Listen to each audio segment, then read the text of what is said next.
Hello, welcome back to my channel again. Ang araw ngayon ay September 9, 2024 mga tinal, Wednesday ngayon. So yun ang market day namin doon sa lungsod ng Santa Maria. So kumuha ako ng kunting mga school supplies, itong mga shoes glue at saka yung kunting mga toothbrush na hindi naman branded mga tinda. So at saka itong mga mask na doon tayo makakuha ng malaking tubuan at saka mga tuyo, kunting mga lamas-lamas dahil medyo may mga suki na ako na hindi na sila pumunta doon pa sa palengke. So yun ang ginagawa natin magtinda para malagdagan ang ating kita para makabayad tayo sa ating mga BIR. So yun, so tayo ay mag-haul ng vaccine naman sa aking mga napamili. Ating itong keratin, kumuha ko ng isang case na gold. Tumatinda 77 ang dosina. So, ang ano pala nito, ang dosena ay 39. So, binta ko nito ay 84 ang dosena makatinda. At sa itong mga 2 plus 1 itong soft, 77 din ang dosina, 84 ang benta ko. Kasama din ito siya. Itong ganda. Isang case ang kinuha ko, na-display ko na yung iba.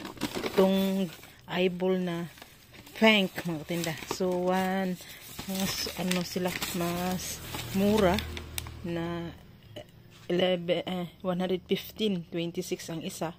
So 5 pesos yung isa, 30 na piraso, may 180. So medyo malaki. Umiilaw siya pag yung candy umiilaw. Ganda. Saka isang case na humi na maanghang at saka hindi maanghang. At saka itong mga anik-anik mo tinda. So dito na yung sa likuran ko yung ano ko maliit na bodega. Medyo nagkagulo-gulo pa, hindi ko pa na-arrange. Ito, yun na ang ating mga stocks dito sa ating likuran. Doon pa, hindi ko pa na-arrange. Medyo busy-busy tayo sa pag-arrange at saka itong mga bihon na dolphin. So yun natin ang aking gawin ngayong umaga. Saka bumili na rin ako pa at utay-utay itong fundador na may free na glass mga katinda. Ito na ang aking tindahan. Na part, ito ay sa aking anak. So hindi ako nagtinda ng coke dito kasi sa kanya yun ang privilege na binigay ko sa kanya. So ano siya mga katinda, o bumili siya ng 1, 2, 3, 4, 5, 6, 7, 8, 9, 10, 11, 12, 13, 14, 20 na case itong 1.5. So ito ay luma pang presyo magtinda.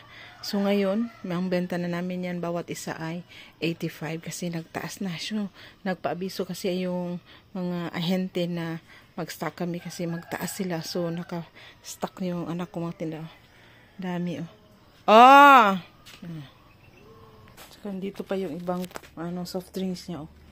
So sabi ko pakalkalin yung pera mo para may tubo ka ng malaki kasi presyo na yan sa bagong presyo. So, hindi wow. So, yun ang kanyang mga soft drinks. Mga tinda ako, hindi ako nagbenta para lang yan sa kanya. So, ganda.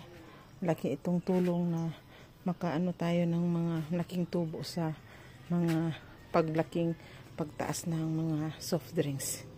Dumating ang itlog ng 20 na tray mga tinda. So, nakabayad tayo ng 5,200.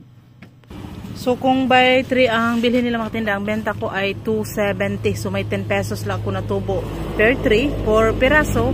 So, 10 pesos ang benta ko sa isang tray. May, 40 pesos. Yun na lang. So, 30 na tray ito, pero 20 lang ang diniliver. So, isang linggo kasi makaubos ako ng 30 na tray. Kasama na doon sa una kong tindahan. Kararating ko lang, mamili na rin ako ng mga school supplies na itong malaki yung tubuan natin, itong shoes glue na 68 yung pad. Ang benta ko nito bawat isa ay 15 pesos kasi minsan may mga natuyo ng mga itong shoes glue. So doon tayo malulugi kung medyo baba lang ating itutubo. So medyo malaki yung presyuhan natin. At saka itong mga stick glue, 40 daw yung dosina nito. Ang benta ko nito ay 5 pesos. At saka itong mga itong mask na puti, medyo mabenta ito sa akin, 5 pesos pa rin. Saka yung grade 1, grade 2, grade 3, grade 4 na paper na taksang pad ang binili ko, at saka mga medyo may mga lamas-lamas na ako dito, mga atsal ito, at saka kamatis, medyo may mga suki na rin ako, at saka tuyo, yung mga repolyo, mga tuyo, ito 2 kilo, at saka itong dilis na 1 kilo din. So yun ang ating ginagawa mga tinda para madagdagan yung ating kita. So magdagdag din tayo ng mga paninda. So sa susunod siguro plano kong magbenta ng mga itong mga parang maliit lang mga hardware na product. Maganda na yung mga may ano na ako doon, steel tape, at saka mga kunting pintura. So yun naman ako tinda para magdagdag kita sa ating tindahan. So yun lang, at saka positive lang tayo, bawal ang niga. Bye bye.